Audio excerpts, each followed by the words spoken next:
Good morning, good evening, everyone, and welcome to today's Stats Café organized by ESCAP. My name is Subramanian, and I'll be your moderator for today. The topic for today's Stats Café is on citizen data, particularly focusing on conceptual framework, practical experience, and way forward. It's definitely an evolving area, and we're lucky to have wonderful colleagues and speakers from UNSD as well as from ESCAP, and our country colleague from Nepal and Kyrgyz Republic to share their experience with us as well. Just a quick rundown of today's Stats Cafe. We'll start with opening remarks by Ms. Rachel Bevan, our Director of the Statistics Division. And then we'll go to a presentation by our colleague Howie, presentation by our colleague Miss Juliet, and then we'll go to country presentation by Nepal and Kyrgyz Republic. So without further ado, allow me to hand over the floor to Rachel to give some opening remarks for our Stats Cafe. So Rachel, over to you. Thank you so much, Roth, and good morning, good afternoon, good evening. So I know that we've definitely got colleagues joining in the evening time because that's one of our speakers. So really appreciate you doing that. So yes, hello to everyone from national statistics offices, but also from that wider national statistical system as well. So as Roth said, I'm Rachel Bevan. I'm Director of Statistics Division at the Economic and Social Commission for Asia and the Pacific here in Bangkok. So it's my pleasure to welcome you all to today's Stats Cafe. So as Roth said already, the focus of today's session is on citizen data, and we'll particularly be looking at the conceptual framework, practical experiences, but then also the way forward for citizen data, but particularly in the area of official statistics. So I think we all know that the demand for high quality, granular, timely data has never been higher. And the challenge for NSOs to meet that demand is immense. And that's where citizens data can really have that potential to help.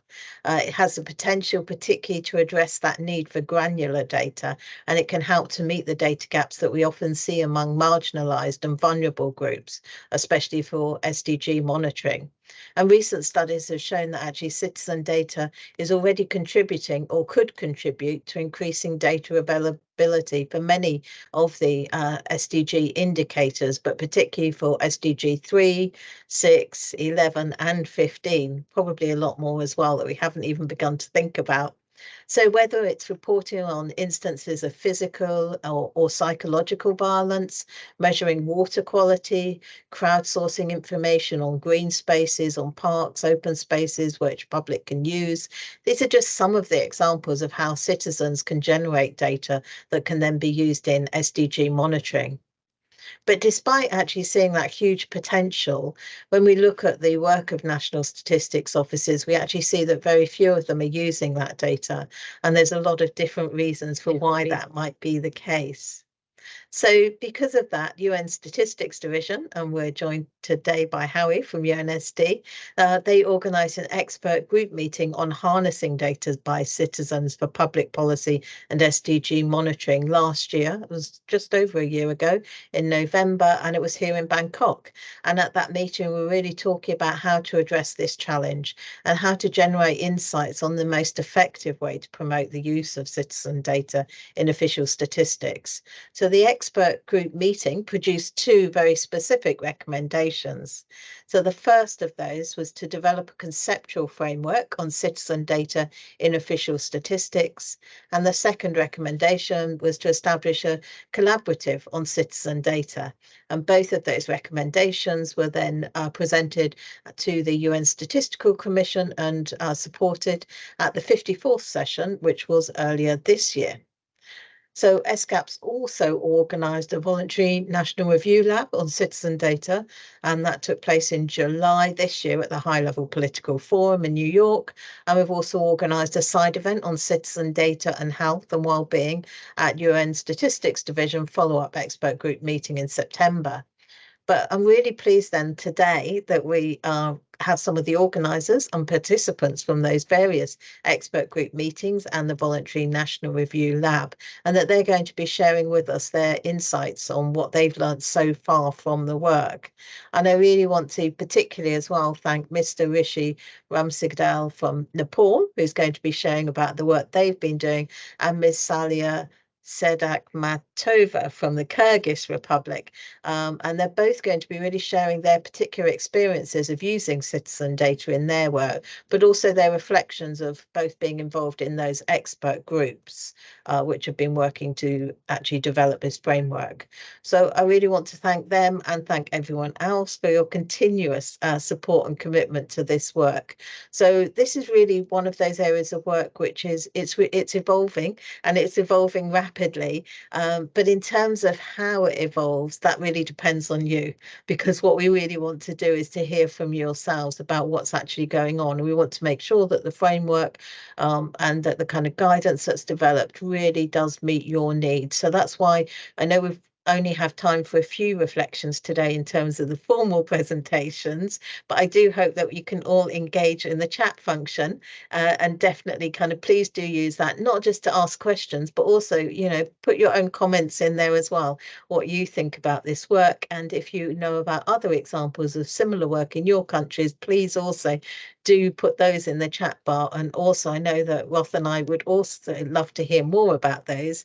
So please do kind of engage through the chat function, because we do want to hear from all of you, not just from the presenters, but we do want to also make sure we have enough time for the presenters. So with that, I'm going to hand back to our moderator, Roth, and I really hope that this will be a really stimulating, interesting cafe where we get to hear about the framework, but also hear about the work that's going on in countries. So thanks very much, and back to you, Roth. Thank you, Rachel, for those kind remarks. And I'm sharing my screens right now, but it's showing some glitches. I hope that's not showing on yours. But it should be up now. So that's good. Next, we have presentation by Ms. Holly Chen, Officer in Charge in the Development Data Integration Section, United Nations Statistics Division, and also coordinator of the Inter-Secretariat Working Group on Household Surveys, who will share with us updates on the important framework that a lot of countries have been asking for. Whoops. And the work of UNSD on citizen data moving forward. It's a very exciting area, and it's a very exciting work as well, and Howie is the one leading this space. So we're very lucky to have her. So without further ado, over to you, Howie. Should I take control with my slide? You can just tell me when to move to the next slide. To move, okay, please. So thank you so much, first of all, for the invitation, Raz, for really even moving the time of the meeting. So it's slightly earlier for me.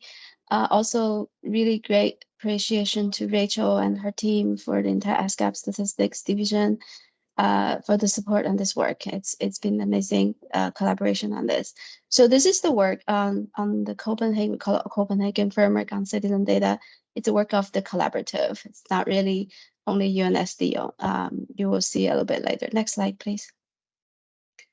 I think I'm gonna skip a few slides. Yes. So yeah, so this we can skip. Just basically while you're skipping, I'll just say a few words. We are past halfway of the SDG monitoring, and not only the implementation, it's not there, but also the monitoring in terms of data availability. More, as Rachel has said, about disaggregation, we do not have data for marginalized population groups, and we're really failing our population, especially our pledge for leaving no one behind. Can you go back to the previous slide? Yes. right. So what I'm trying, so the next couple of slides really saying that CGD, or citizen generated citizen data, not only fill data gap, but it's really a tool and give citizen agent for them to be empowered. So they have the data with them, and they're part of the data process. So they have a say on what should be collected and how data should be collected, right? For example, when we talk about inclusive data, it's really to make sure everyone in the society is represented. In what way? And one is they are represented in terms of statistics. We're saying that representativeness and data are valid or with high quality, but the other important way is the citizens or they see themselves in the data. When we ask questions, surveys, and census, they see them when the data are being collected, they see themselves in the category that or how the question was raised and whether their population groups are reflected in the data collection.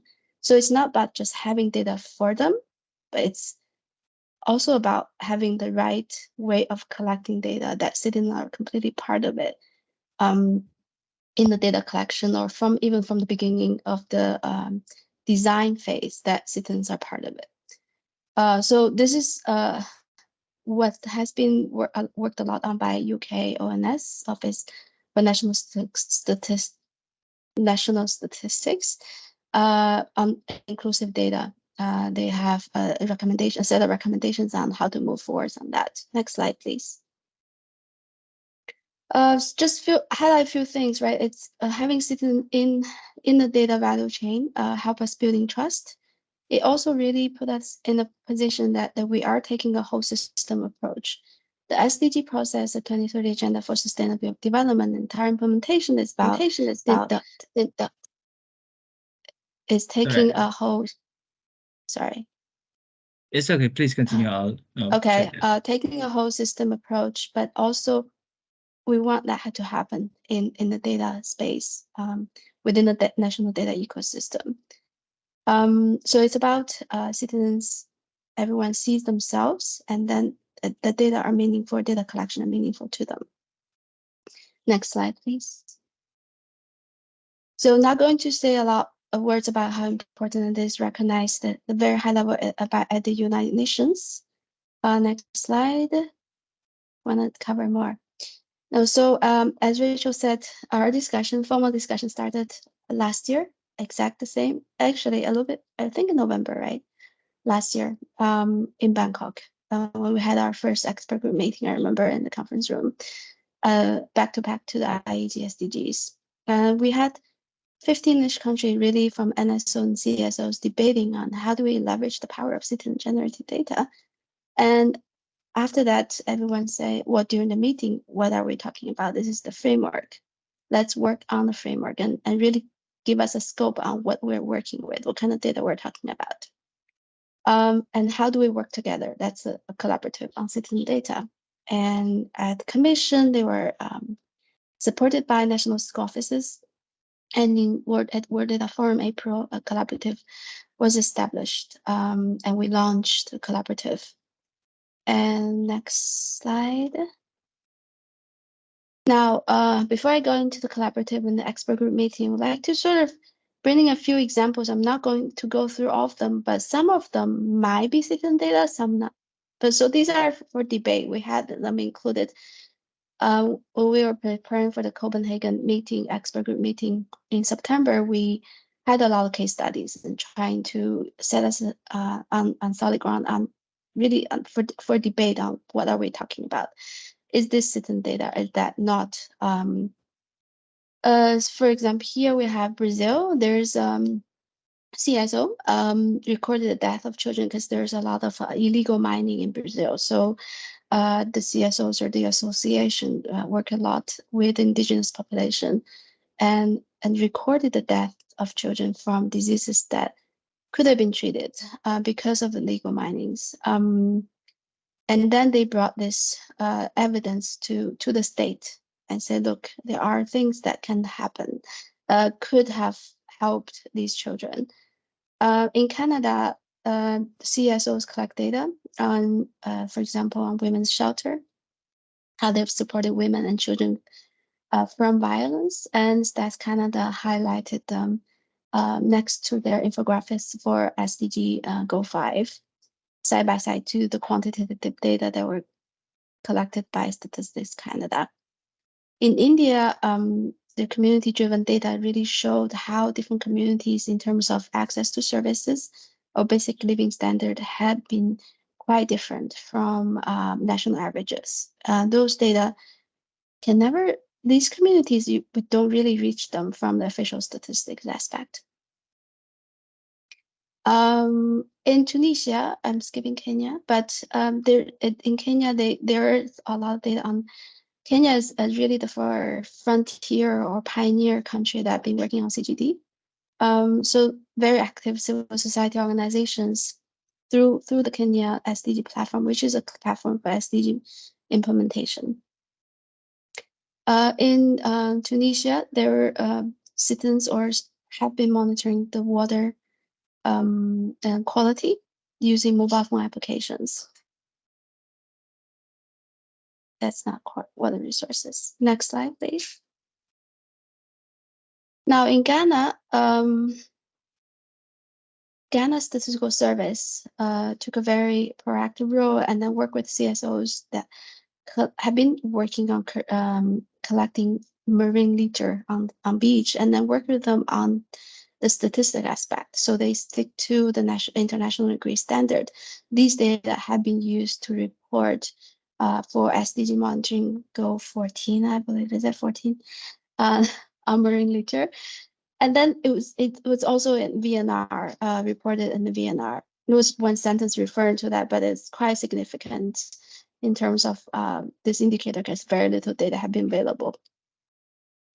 In Mexico, in the national school offices, we're trying to use social media posts to get a sentiment of citizens, but what they did is they recruited volunteers to help classify the social media posts.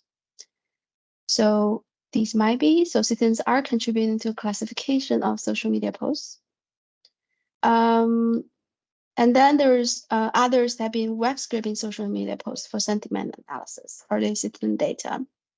So all in all, there are a lot of examples here. I'm not going to go through them.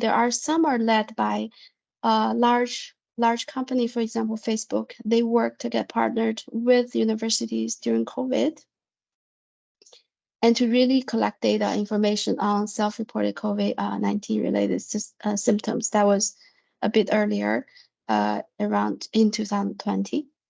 In Ghana, the National Statistical Offices themselves carried out mobile phone surveys, well, not mobile phone survey, designed mobile phone apps and then asked people to report on violence against women. And they found patterns that's quite different from the usual pattern that you would see in the violence against women survey carried out by national statistical offices.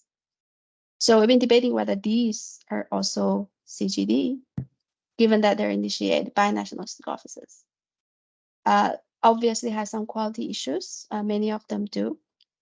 So a lot have been used to inform the development of the conceptual framework. And next slide, please. So in Copenhagen, this year in September, we had presented some of the examples listed here, and then a draft conceptual framework on citizen data for discussion. And then there were a lot of group discussions, and then we also talked about how to operate. Once we have the conceptual framework, how do we operationalize it? And what is the role that the collaborative on citizen data could play in help operationalize the conceptual framework? Next slide, please.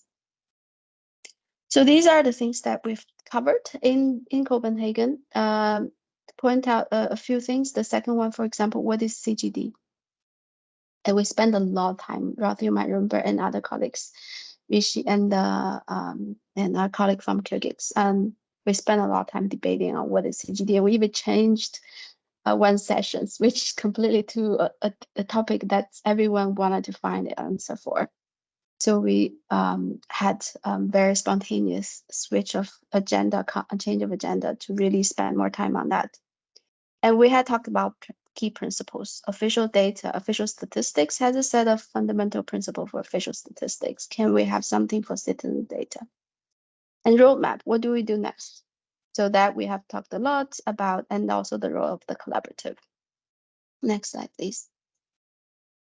We had the meeting we have 80 people. So we have a lot of group discussion. It was very lively.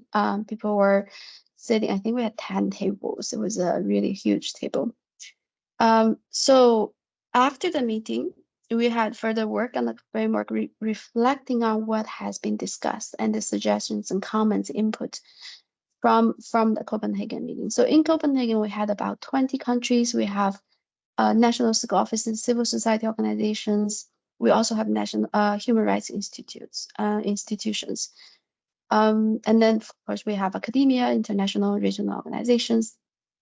So lively debate on what is citizen data. And this is what we are at this moment, a draft. So the draft will go to the expert group members in about a week or so time, 10 to 10 days. So in this citizen data are in the box 1 are defined as data resulting from initiatives that citizens are sufficiently engaged.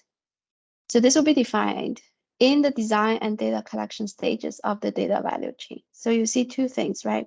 One is sufficiently engaged. What does it mean? And then we're talking about stages of data value chain, irrespective of whether or not these data are integrated into official statistics. Just bring back a little bit to the Bangkok meeting. We actually had divided citizen data into 3 big groups. One is some citizen data would like to be part of official statistics. Some would stay out of official statistics. Many of them, when we talk to civil society organizations, they would like to be outside of it, the official government circle. They want to work with us and with NSO, with the state, but not necessarily as one, because they felt that they would jeopardize their independence and also the trust from their constituency, their citizens, their communities they're serving. And then there's a third group that's completely outside. They don't want to have anything to do with us. So, but here, so we're saying that it doesn't matter whether they want to be part of official statistics or not, because even not, they can still benefit a lot from our support or the working with official statisticians or statistical community. So from this definition, we can see the citizen data can be defined with by three characteristics. One is the levels of citizen participation. Here's what referring to sufficiently engaged. The second is the stages of data value chain that citizens are engaged. So they can be in different stages, right? They can be providing support to disseminate data from official statistics, but these are not considered as citizen data. And then the type of initiatives for data collection. So who initiated, who started. So that will be also covered. Next slide, please. So these are the first two variables, characteristics, level of citizen participation. So we did not invent this ladder, they call it a ladder of citizen participation. So they are ordered from 1 to 6, from 1 being the lowest, 6 being the highest. This stemmed from originally, if you look at the paper, there are actually a lot of discussion on this in the 60s on city planning, urban planning. How much do we engage communities when we plan for their living environment? So from 1 to just being citizen or being informed to consulted, all the way to 6 that citizens are in full control. So in the conceptual framework, they need to be in the 4 to 6 category: partnership, delegation power, or citizen control. So this, just keep in mind, this ladder of citizen participation is it's from the 1960s, right? So we are going to sort of bring them into this age, and also getting them more close to data space.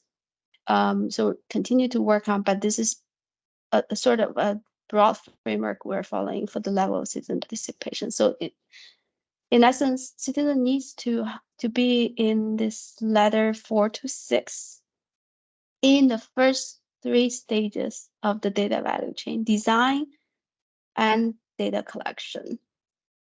So next slide. I think we'll see that in the types initiative.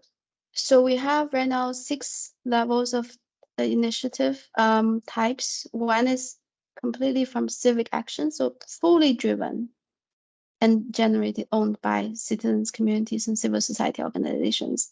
And then the second one is civic driven collaboration. So they are driving it, but they're working with other state actors. A third one's initiated together. And then when we get to number 4, it's NSO-driven collaboration. It's initiated by NSOs, but in collaboration with citizens. So that gets a little bit tricky when we get there. And 6 is initiative without collaboration. So there's nothing, or just tokenistic engagement. We inform the citizens that we're doing this. So there's also an order here. Next slide, I think you'll see a table. Yes, so we put this all together. The columns here from green, the 3 greens are really either civic driven or really citizens are taking a leading role, or they're doing it together with state actors, NSOs, or other line ministries. And then we recorded down the type of the ladder or the level of citizen participation or engagement by the roles or stages of data value chain. So they have to be, citizen data have to be those that citizens are really engaged, sufficiently engaged in the first 3 stages of data value chain. And sufficiently engaged, that means also they're either full control or in full partnership. But if it's NSO driven, say there's a data collection started initiated by national offices, whether that data can be called citizen data, sometimes they are being called citizen data, it really depends on how citizens are engaged. So it's not a given. If they say we're just informing, or we had a town hall meeting with them, we told them, and we had some consultation that to not really meet the standard, meet a requirement to be called citizen data. So citizen had to be really in the very, very much driving and designing together with NSOs or other state actors before they can be called citizen data. Next slide, please. I should wrap up. Oh yeah, so then we worked on a set of principle of citizen data. This is not also something we started new. It really built on existing frameworks, the principles, including the fundamental principle of official statistics, the principle of citizen science, the CARE principle for indigenous data governance, and human rights. Also, there's a publication called Human Rights-Based Approach to Data. Next slide. A roadmap. Yes. So the roadmap basically is something that we are going to work together as a collaborative. We will first develop finalized conceptual framework on CGD. So it's not finalized yet. So after this being, we're almost there with a revised draft, and that will be shared with the expert group. And then we'll go through rounds of consultation. So there will be global and regional consultations with our countries, with NSOs, with state, other line ministries, with civil society organizations. Basically, we're talking about citizen data. So wide consultation we put a really global consultation, and so everyone can be part of it. We reach out to widely as wide as possible to really make sure the framework works. So we will further refine it, and we're bringing case studies, really look at how citizens are engaged, how does that fit in the framework. So we'll test them in the next year from 2024 to 2025, and then refine the framework and finalize it. So that's really the first task. And after that, it's really to implement the framework. So it's a lot about building capacity, assessing capacity, and also get sort of status quo where we are at this moment with citizen data in countries. Next slide. I see what I have there. Yes, so milestones. We will bring the draft after consulting with our expert group members and from Copenhagen with a framework. We'll present this as a background document to the Statistical Commission March next year. And in June 2024, we have another expert group meeting on the topic. March, so the whole year from March 2024 to March 2025, it's really testing the conceptual framework, finalizing it, and at the same time also identify areas that we need, that countries need support. I mean, for example, data quality it's something, and also building trust, how to support civil society organization, national offices, how do we bring them together? And we are going to work with other, broaden our outreach, because this is something new for us from UNSD. Is we're so used to work with NSOs, but not so much with civil society organizations. How do we reach out to them? So we are going to reach out to the major groups and other stakeholders, the Human Rights Institution Network, Citizen Science Network, to really get everyone into the collaborative and work with us. In March 2025, and we'll submit the final conceptual framework roadmap for adoption by the Statistical Commission. I think that's it. Yeah, if you have any questions, here's the email address, citizen.data@un.org.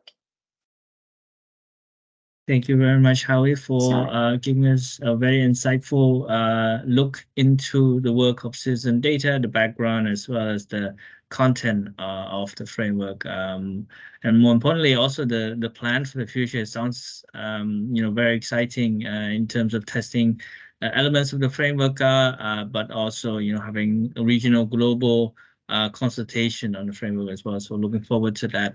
Those who are interested in being involved, please do reach out to us. We'll have information on how to do that up in the website, and also we will have relevant document on the website as well. So once again, thank you, Howie, for the presentation. So we'll move on to our next presentation, which is by Ms. Juliet Nicole Braslau, Sustainable Development Officer of the Country in Special Situation, ESCAP, who will share with us her the VNR lab that ESCAP organized at the High Level Political Forum back in July, with a specific focus on citizen-generated data. So without further ado, allow me to give the floor to Juliet for her presentation. Over to you, Juliet. Thank you, and thank you for the opportunity, and also to Howie for presenting the framework. I learned a lot too from what the most recent status is on citizen-generated data in the collaborative. So next slide, I'd like to give a brief overview and some of the insights that we learned in the Voluntary National Review Lab, so the event that we co-organized at the High Level Political Forum in July. And we discussed the experiences in bringing citizen data into the voluntary national reviews, and wanted to structure a discussion to hear from different stakeholder groups, from national statistical offices, civil society, other lines of government. And we had examples shared from Ghana, the Maldives, Mongolia, Nepal, and the Philippines, and a few others who are in the audience as well, sharing their experiences. And then heard a little bit about reflections on the role of UN agencies and other development partners in contributing to better data collection, harmonization, how citizen-generated data could be used in the VNR context and also beyond.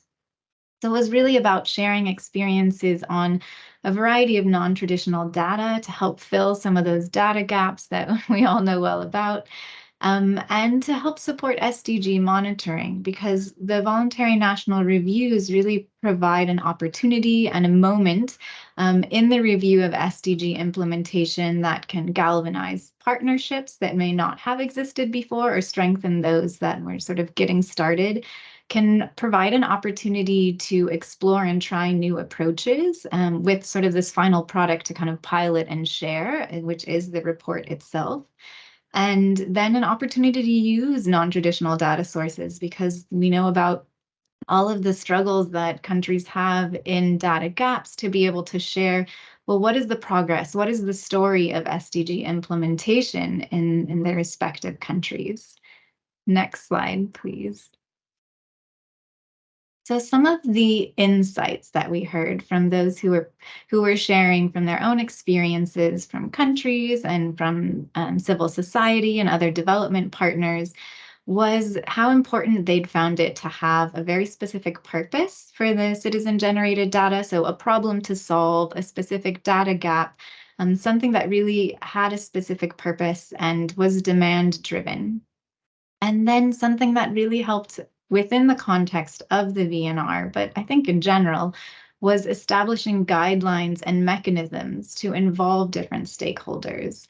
So beyond the town hall meetings, beyond just perhaps a stakeholder consultation, but what kind of mechanisms could be created and guidelines for this engagement from partners that may not have had a lot of history working together. And then it was mentioned before already, but establishing trust. I think every speaker said the trust element is key, because these are partners coming from different backgrounds with different objectives, representing different stakeholders, to really make sure that there's an element of credibility, of responsiveness, building a relationship, and being able to be present at the table with the necessary skills. So this also links to the need for some capacity development, and understanding what skills are desired by the different partners involved in generating these kinds of non-traditional data, and how they should be involved. So again, just linking with what Howie said on how to involve in the co-design and co-creation of this data and how it's collected. And then really providing an element of empowerment in that process, where citizens can see themselves reflected in the data and agents of change themselves in this process. And then others talked about how it could be complementing official statistics and even go beyond the sort of review part of the voluntary national review into some of the solving of local problems. So things that can be identified quickly with non-traditional means, using different kinds of technologies, apps, engaging in a new way, creating indicators that are really appropriate to local contexts. Can really help to, say, identify and solve local problems on a different speed and maybe even a different scale. And then another piece that was identified as really important is how governments communicate about the citizen-generated data with those they're working with others. This links them with the idea of establishing trust, but also understanding what is this data, what is its purpose, what will it be used for, and how it can help to identify some of the emerging issues and opportunities for maybe faster or earlier government interventions. And there were some examples that really started as pilot projects because there was some trust to be developed and also some hesitancy of using new methods and saying, well, if we frame it as a pilot project in the framework or the context of the voluntary national review, then there was a bit more buy-in to say, okay, let's try and let's see where it can go. And then you get this sense of, oh, this could be useful, this can fill gaps, we can engage in different ways, and it can be an iterative process to then scale it up once there's evidence of its value. And as I said before, it should really be demand-driven. So that came out in all of those who'd shared examples. And then I think in Ghana, we're talking about how having a legal framework and laws that allow for official and experimental statistics together provide this room to experiment and iterate. That really helped to try different approaches and new ways of engagement and generating data. Next slide, please. And what did we learn with some of these insights? Well, that this is still a new phenomena, but is really gaining momentum and a lot of different, different levels with different stakeholders, and the VNR is a great moment to capitalize on that. And it's also a nice way to encourage citizens to participate actively in SDG monitoring, which is something that is becoming more and more important in the voluntary national reviews.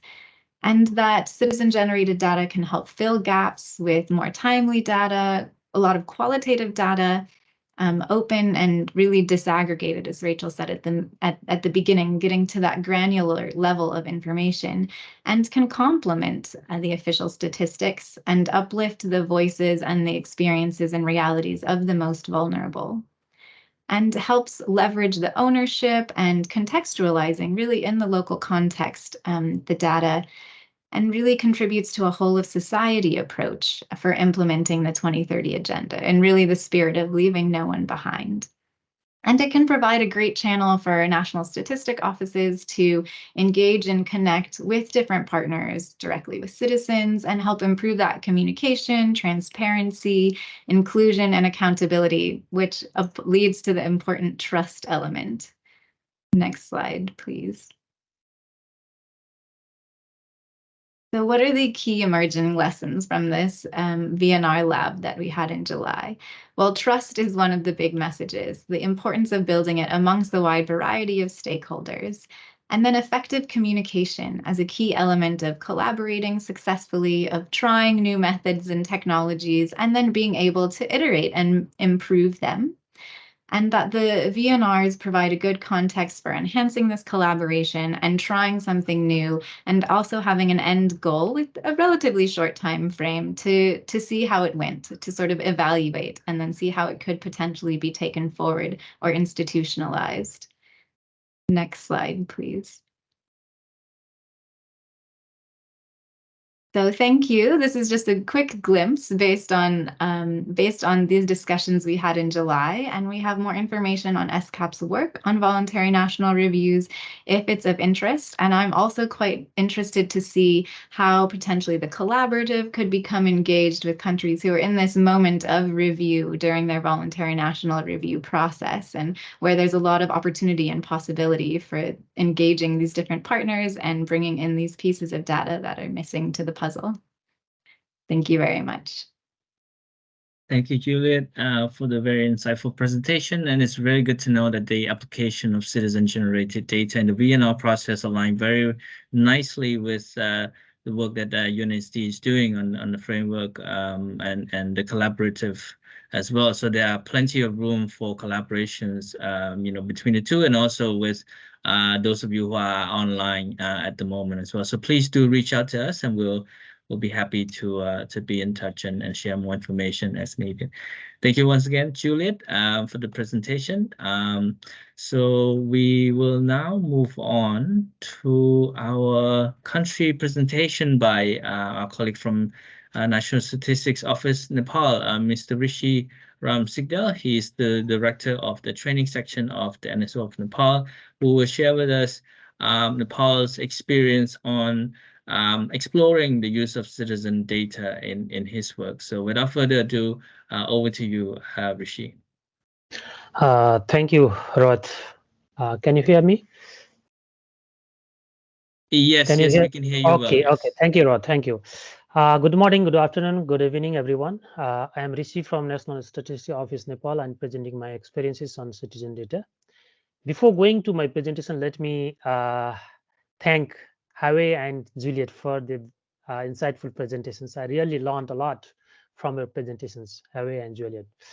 Let me also extend my sincere gratitude to the UNSCAP for providing this themed platform, allowing us to convene and discuss critical issues in the field of statistics.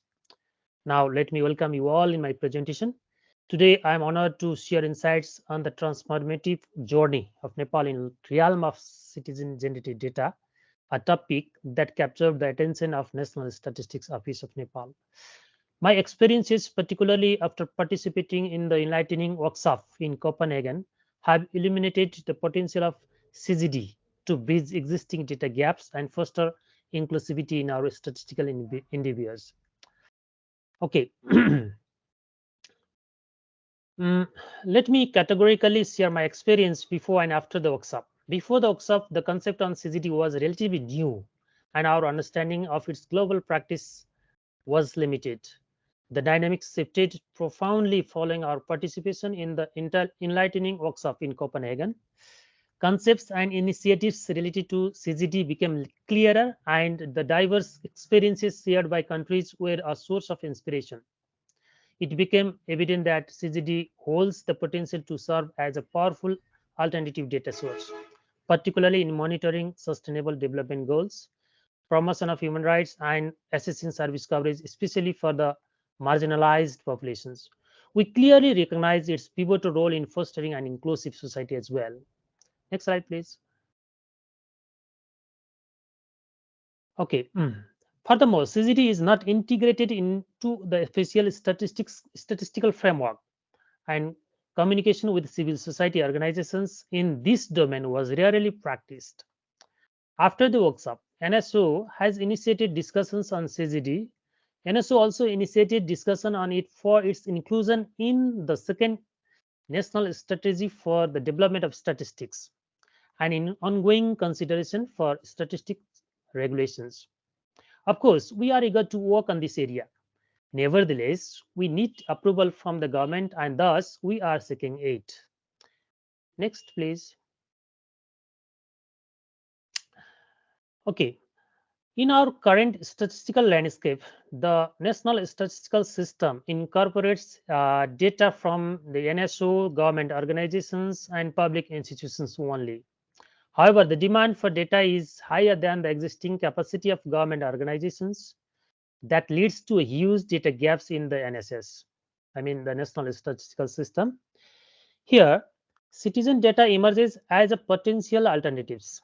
Despite its promise, much groundwork needs to be covered before implementation, with legal provisions requiring NGOs, CSOs, cooperatives, and private sectors to obtain approval for collecting nationally representative data. Okay, next, please. Let me express few points on the lesson that we'll have learned about the citizen data in our context is information provided by non-government organizations such as media, civil societies, civil society organizations played important role during emergencies like pandemic, disasters, basically for the rapid response. Nevertheless, information provided by citizens has never been incorporated into the domain of official statistics in Nepal. I believe that collaborative efforts with citizens, however, could stand as a milestone in addressing the persistent data gaps within the NSS. Next, please. Looking ahead, our commitment to citizen-generated data is unwavering. We plan to foster deeper discussions with various stakeholders, conducting studies on linking citizen data to the national statistical system while considering prevailing laws, strengthening statistical literacy and capacity, supporting organizations in their statistical activities, and studying the integration of citizen data into the new national statistical development, national strategy for the development of statistics are all part of our strategic agendas. We also aim to develop a designated statistical plan to guide our path forward, so that there will be no chance for the duplication of efforts and resources. Okay, next please. Despite our enthusiasm, challenges loom on the horizon. The lack of trust or engagement between state and non-state actors, concerns about the quality and sustainability of data collected by non-state actors, and the existing capacity gaps within civil society organizations and National Statistic Office to effectively work with citizen data are all areas that demand our deeper attention. Next, please. In conclusion, Nepal tirelessly stands in favor of statistical development, where citizen-generated data emerges as a catalyst for positive change. With collaboration, commitment, and strategic planning, we aspire to turn challenges into opportunities and chart a course toward a more data-inclusive and better future. That's all. Thank you very much for your kind attention, and I look forward to engaging in fruitful discussion ahead. Thanks once again. Thank you, Rod. I hand over up to you, please. Thank you, Rishi. It's very nice to hear about the thinking around citizen-generated data in Nepal and your the lessons that you've taken away from the previous events that you've joined, on this space as well. Obviously, it's a very new field, and it's it's still evolving. And your points about building trust and building engagement with relevant actors, really do speak quite well with the work that Howie and Juliet are leading as well. So thanks again, Rishi. We'll now move on to our final presentation by Ms. Salia Seda Matova. She is the director of the Institute of Statistical Researches and Capacity Building at the National Statistical Committee of the Kyrgyz Republic. Unfortunately, she has a mission today, so she will not be able to join us, but she kindly prepared some pre-recorded audios along with slides for us to play to you all as well. And I noticed that we will unfortunately run a bit over time, so apologies in advance for that. But without further ado, allow me to just move on to the next slides and play the audios. So please let me know if you cannot hear the audios, and we will try to fix it. So moving to the next slide.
So that was a presentation by Ms. Salia from Kiki Republic. She also kindly reached out to me afterwards to ask me to share the following with you all as well.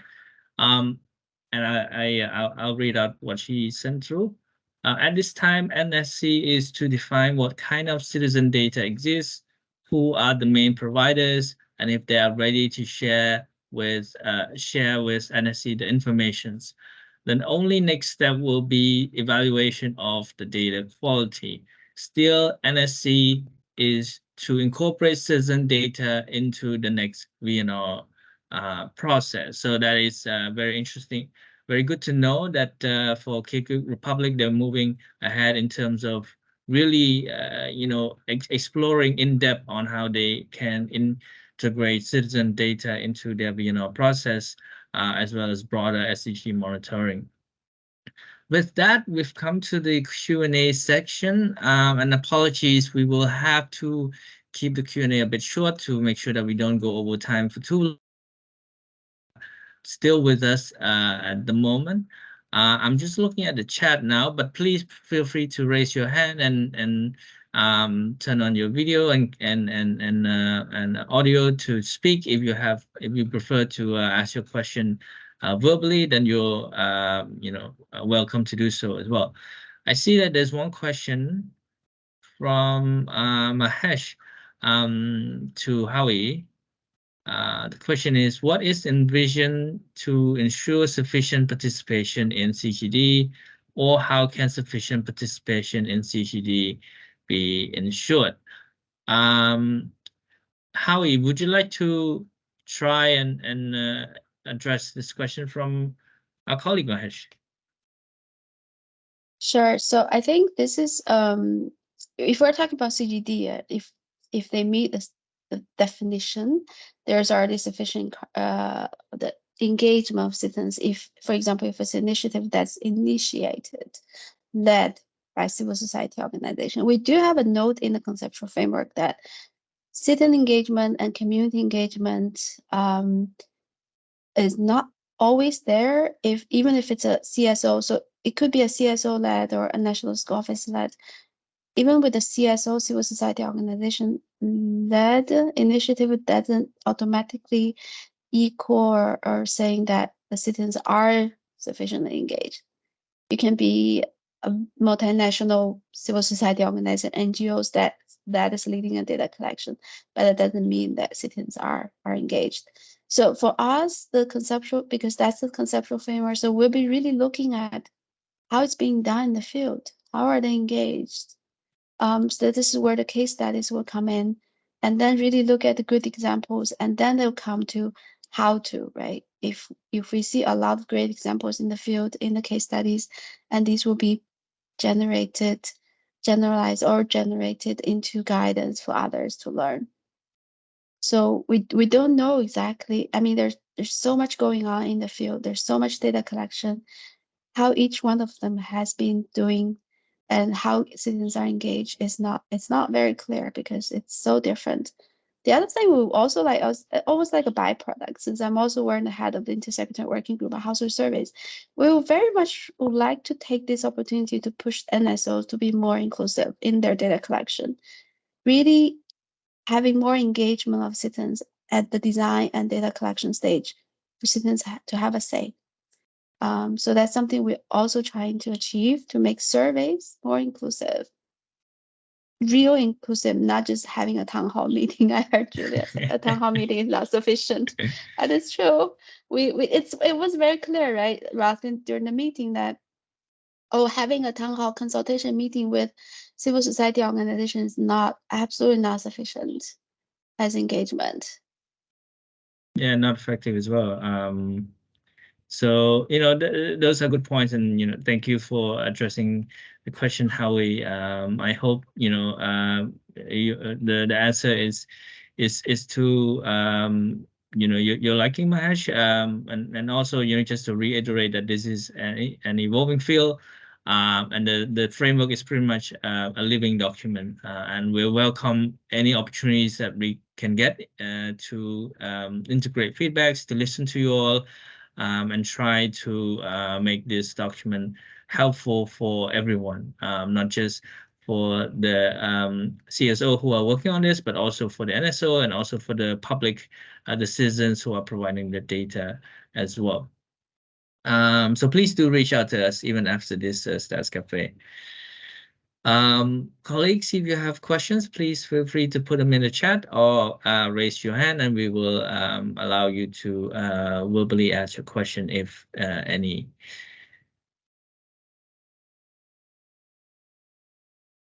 And I should also say that the video recording as well as the slide, I will have to triple check with the colleagues.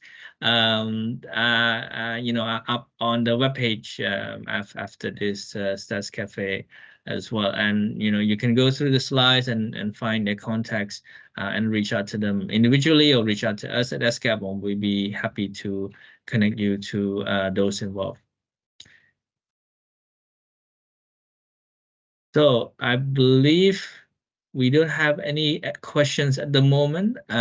So we should be good to close today's Stats Cafe session. Well, first of all, allow me to say a very big thank you to all of our presenters today, to Howie, to Juliet, to Rishi, as well as to Misalia, who kindly sent us her audio recording just to show that she's super engaged in this topic and very much want to maintain contact.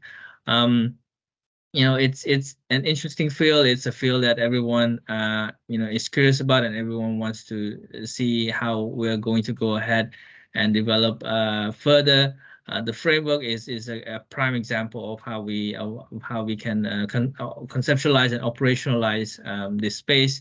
And the collaborative is a platform where, you know, everyone can join and contribute as well. And ESCAP is always, you know, engaged in our region on this space. You know, Juliet and the statistics division are keen to continue work on this, you know, space as well.